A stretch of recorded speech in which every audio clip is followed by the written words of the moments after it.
అందరికీ నమస్కారం. శివాజీ గారు చేసిన కామెంట్స్ పెద్ద కాంట్రవర్సీకి దారి తీసిందనే చెప్పాలి. అయితే ఇప్పుడు దానిలోకి నాన్ వెజ్ ఎంటర్ అయ్యి చాలా అసభ్యకరంగా మాట్లాడాడని చెప్పాలి. అంతేకాదు గరికపాటి గారిని కూడా చాలా కించపరిచే విధంగా మాట్లాడడం జరిగింది.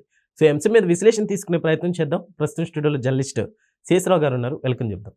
Hello sir. Hello sir, non veg మాట్లాడిన తీరుని మీరు ఎలా చూస్తారు? చాలా అసభ్యకరంగా మాట్లాడారు. అన్పార్లమెంటరీ వర్డ్స్ ఉపయోగించాడు అతను. హీరో శివాజీ గారి మీద, అలాగే గరికపాటి నరసింహారావు గారి మీద మాట్లాడుతూ అసభ్యకరంగా ద్రౌపది సీతాదేవిని కూడా అతను టార్గెట్ చేసి మాట్లాడారు. అతను మొత్తం వీడియో చూస్తే మనకు అర్థమవుతుంది. కాకపోతే అతని టార్గెట్ ఏంటంటే ఈ యూట్యూబ్ని పెట్టుకొని ఎర్నింగ్స్ ఉన్నాయి అతనికి. నాన్ వెజ్ అనే పేరుతో అతను ప్రపంచ యాత్రికుడు అని అంటూ అతను కొన్ని వీడియోస్ పెడుతూ పాపులర్ అయ్యారు. నెలకు వచ్చేసి కొన్ని లక్షల రూపాయలు అతనికి వస్తున్నాయి. అతని వీడియోస్ ఈ మధ్యకాలంలో రెవెన్యూ తగ్గిందని చెప్పి అతనే చెప్పినట్టున్నాడు. ఆ రెవెన్యూ తగ్గిన కారణంగా ఇప్పుడు ఆ వీడియోస్ ఎలా మళ్ళీ వైరల్ కావాలి, ఎలా రెవెన్యూ పెంచుకోవాలనేటువంటి ఆలోచనతో బహుశా ఇలాంటి వ్యాఖ్యలు చేసాడేమో అనుకుంటున్నాను. ఎందుకంటే నాన్ వెజ్ గురించి శివాజీ గారు ఎప్పుడు కూడా తప్పుపడుతూ కానీ లేదంటే నాన్ వెజ్ వ్యతిరేకంగానే మాట్లాడాల. పైగా నాన్ వెజ్ ఇన్ఫ్లుయెన్సర్ అతను అని చెప్పి మాట్లాడాడు శివాజీ. అలాంటి శివాజీ గారిని ఇప్పుడు అతను అన్పార్లమెంటరీ వర్డ్స్ తోటి మాట్లాడారు. ఒకవేళ శివాజీ గారు చేసినటువంటి వ్యాఖ్యల్లో అతనికి ఏమైనా అభ్యంతరం ఉంటే, లేదంటే అతనికి నచ్చకపోతే దాన్ని వ్యక్తం చేసేటువంటి తీరు వేరే విధంగా ఉండాలి. కానీ అతను లా అని బూతులు మొదలుపెట్టాడు. అలా అంత ఓపెన్ గా గరికపాటి గారిని కూడా చాలా గరికపాటి గారిని అసలు ఎంత దారుణంగా మాట్లాడారు. అదే సేమ్ ఇలానే మాట్లాడారు. అంటే ఏంటి అసలు నాన్ వెజ్ అనే అతని కెపాసిటీ ఏంటి, అతని భావజాలం ఏంటి? ఎక్కడ గరికపాటి నరసింహారావు గారు, ఎక్కడ ఆయన సహస్రావు దాని సరస్వతి పుత్రుడు, ఒక రకంగా చెప్పాలంటే దైవంశ సమ్ముతుడు ఆయన. అలాంటి ఆయన్ని పట్టుకొని నాన్ వెజ్ అని అతను అంటే అతనికి వ్యూస్ కావాలి. ఇప్పుడు ప్రజెంట్ ఎర్నింగ్ తగ్గింది, మళ్ళీ చర్చల్లోకి రావడానికి ఇదంతా చేశాడు అంతే అనుకోవాలి. ఇప్పుడు ఈ మధ్యకాలంలో ఒక ఆస్ట్రాలజిస్ట్ ఫేడ్ అవుట్ అయిపోయాడు. ఎందుకు ఫేడ్ అవుట్ అయిపోయాడంటే ఆంధ్రప్రదేశ్లో చంద్రబాబు నాయుడు గారు ముఖ్యమంత్రి గారు అసలు ఆయనకి రాజకీయ భవిష్యత్తు లేదని చెప్పాడు. సీన్ కట్ చేస్తే 2024లో ఎన్నికల్లో వచ్చింది. తర్వాత ప్రభాస్ సినిమాలో హట్టర్ ఫ్లాప్ అవుతుంది, ఇంకా అసలు ప్రభాస్ క్లోజ్ అన్నాడు. ప్రభాస్ సినిమాలో ఆయన చెప్పిన తర్వాత వరుసగా 2 హిట్ అయినాయి. కల్కి అండ్ ఇంకోటి ఏదో ఉంది, 2 సినిమాలు హిట్ అయినాయి. అతను ఏదైతే చెబుతున్నాడో అది రివర్స్ అవుతుంది ఆస్ట్రాలజిస్ట్ చెప్పి. అందుకని అతను అసలు చూడటం మానేశారు. దాంతో అతను కూడా ఈ మధ్య మళ్ళీ స్టార్ట్ చేశాడు రకరకాలుగా. అతనేంటి యోని పూజ చేయండి, స్కాచ్ తాగండి, శుక్రగ్రహం బలపడిద్ది, ఈ చెప్తున్నాడు అతను. సార్, ఇప్పుడు అన్వేష్ మీద అంటే ఏమైనా చర్యలు తీసుకోవచ్చా? ఏమైనా చట్టాలు ఉన్నాయి ఇలా మాట్లాడితే? ఉన్నాయి, ఎందుకు చట్టాలు? ఇప్పుడు ఆల్రెడీ అంతకుముందు ఆర్టీసీ ఎండీగా ఉన్నప్పుడు సజ్జనార్ గారిని అతను విమర్శించారు. సజ్జనార్ గారిని కూడా టార్గెట్ చేసి మాట్లాడారు నాన్ వెజ్. అప్పుడే అవినాష్ నాన్ వెజ్ మీద ఒక రకంగా కేసు పెట్టాలనుకున్నారు. అది ఏ సందర్భంలో? డ్రగ్స్కి సంబంధించి. అదే డ్రగ్స్కి సంబంధించి తర్వాత ఈ ఆన్లైన్ బెట్టింగ్ యాప్స్ గురించి మాట్లాడారు. ఈ ఆన్లైన్ బెట్టింగ్ యాప్స్ గురించి మాట్లాడటం, తర్వాత సినిమా ఇండస్ట్రీలో ఉండేటువంటి వాళ్ళు ఈ పాన్ పరాగ్ ఇలాంటి వాటికి ప్రమోషన్ చేయటం, వీటన్నిటి మీద మాట్లాడారు. కొన్ని మంచి సబ్జెక్టుల మీద అతను కూడా మాట్లాడాడు. అంటే ఇన్ఫ్లుయెన్సర్ కాబట్టి అలాంటి వాళ్ళు మాట్లాడినప్పుడు కొంత వాయిస్ వెళ్తుంది కాబట్టి ఖచ్చితంగా అది ఎలా మాట్లాడాలో అలా మాట్లాడితే ఓకే. ఇప్పుడు ఆ డ్రగ్స్ లేదంటే ఈ ఫోన్ ఇవి ఉన్నాయి కదా బెట్టింగ్ యాప్స్, వీటిని ప్రమోట్ చేసేటువంటి వాళ్ళని టార్గెట్ చేసి అసలు దీని వెనక ఉగ్రవాదులు ఉన్నారు, సినిమా ఇండస్ట్రీలో వాళ్ళే ఉగ్రవాదులతో లింక్స్ ఉన్నాయి కొంతమందికి అనేటువంటి కామెంట్స్ కూడా చేసి అప్పుడు సంచలనంగా మారాడు అతను. సరే, ఆ ఇష్యూ ఏంటంటే యాక్చువల్గా బెట్టింగ్ యాప్ల కారణంగా చాలామంది నష్టపోయారు. అందువల్ల అతన్ని సపోర్ట్ చేశారు నాన్ వెజ్ని. కానీ ఇప్పుడు ఈ శివాజీ గారు చేసినటువంటి దుస్తులు వ్యవహారం రావడంతో ఇప్పుడు అతను వ్యక్తం చేసినటువంటి అభిప్రాయం మీద అతను ఫాలోయర్స్ కూడా ఇప్పుడు సోషల్ మీడియాలో అతన్ని తిడుతున్నారు. తిట్టడం మీన్స్ అతన్ని విమర్శిస్తున్నారు. అతనికి కావాల్సింది కూడా అదే.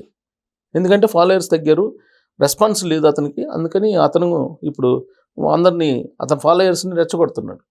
ఈ మధ్యకాలంలో ఇది అసలు చాలా ప్యాషన్ అయిపోయింది సార్. ఏం చెప్తారు అంటే ఫాలోవర్స్ కోసం ఇలా ఒకళ్ళు ఇంత దారుణంగా తల్లి వరకు వెళ్ళి తిట్టడం జరుగుతుంది. సో ఏం చెప్తారు అసలు? దీనికి కారణం ఏంటంటే యూట్యూబ్ నామ్స్ మారినాయి ఈ మధ్యకాలంలో. అల్గారిథమ్స్ మార్చేశారు. రెవెన్యూ ఇంతకు ముందు 10 లక్షలు వచ్చేవాళ్ళకి ఇవాళ 5 లక్షలు వస్తుంది, 5 లక్షలు వచ్చేవాడికి ₹1,00,000 వస్తుంది, అవును. ₹1,00,000 వచ్చేవాడికి 50 లక్షలు వస్తుంది.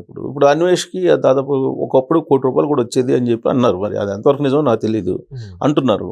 సో అది కాస్త ఇప్పుడు పడిపోయింది, అతనికి 20 లక్షలకో 10 లక్షలకో పడిపోయింది అంటున్నారు. అది పెంచుకోవాలి.